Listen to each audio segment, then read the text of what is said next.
The 2021 budget is still a topic of discussion for Grenadian nationals both locally and in the diaspora.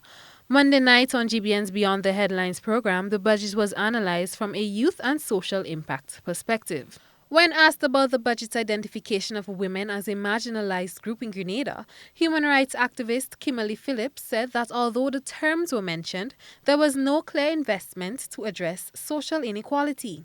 Instead, she said the finance minister presented a sweatshop budget. I read the budget and I felt like the government was setting Grenada up to essentially be a sweatshop, a factory where foreign investors can come in and get cheap labor. A lot of the jobs that were mentioned as part of the job creation process were temporary jobs, so precarious jobs.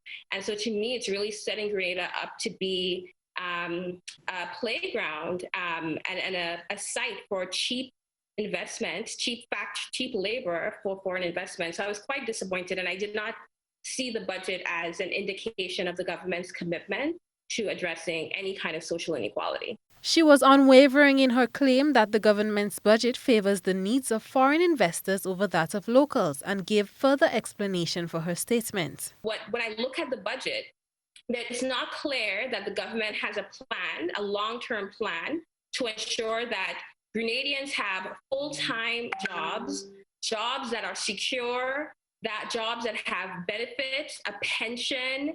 Like, you're talking about temporary jobs, which is great for the short term, but what does it mean for the long-term well-being of the country? She says this issue is furthered by the government's failure to tax foreign investors sufficiently.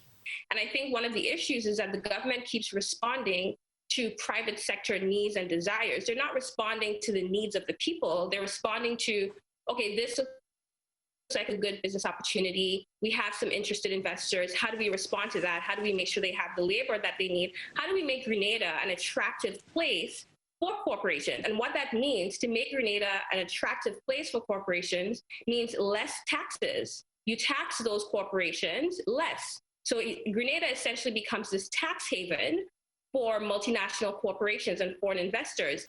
According to the State of Tax Justice 2020 report, Grenada loses over $3 million in taxes due to offshore tax evasion, enough to pay the annual salaries of 273 nurses.